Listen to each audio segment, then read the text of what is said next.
एक सुबह बाबा जी कैंची में अपने छोटे से कमरे में थे। एक साधु अपने आधा दर्जन शिष्यों के साथ बाबा के दर्शन के लिए आए। मैं उन्हें उनके कमरे में गया। उनके बैठने के बाद बाबा जी ने कहा, ये महंत दिग्विजय नाथ है, एक महान संत। इनके चरणों में प्रणाम करो। जब दूसरा व्यक्ति आया तो बाबा जी ने उसे भी प्रणाम करवाया। बाबा जी ने मुस्कुराते हुए लोगों से कहा कि वे उनके चरणों को छूने के बजाय संत को प्रणाम करें। लेकिन जब तीसरा व्यक्ति आया और बाबा जी ने अपनी बात दोहराई तो महंत उठ खड़े हुए और बाबा जी के पैर पकड़ते हुए आंखों में आंसू भरकर बोले, बाबा, आप हमारे सामने बैठे संतों के संत हैं और आप लोगों से मेरे पैर छूने को कह रहे हैं। मुझे संत समझ रहे हैं?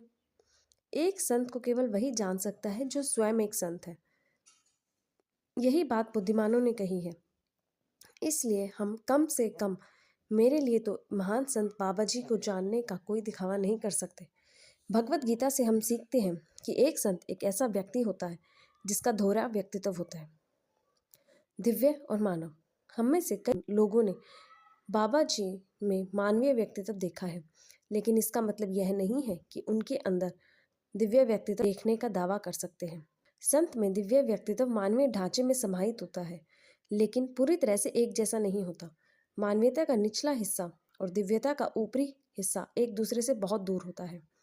आंतरिक अंतरिक्ष में एक सह मिलन होता है और महान मनुष्यों में कुछ दिव्य गुण पूरी तरह से उनके मानवीय गुणों में विलीन हो जाते हैं, जिससे मानवीय और दिव्य के बीच का सारा भेद नष्ट हो जाता है। मैं बाबा के बारे में यह अपने अनुभव से कह रहा हूँ।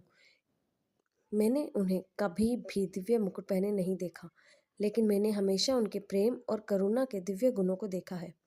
वे असहायों के दुखों को कम करने के लिए हमेशा तत्पर और सतर्क रहते थे और उनके दुखों को अपने ऊपर ले लेते थे। उनका शरीर बीमारियों का छत्ता बन गया था। यह उनकी करुणा और मदद करने की तत्परता की कीमत थी। बोलो नीम करोली बाबा की जय।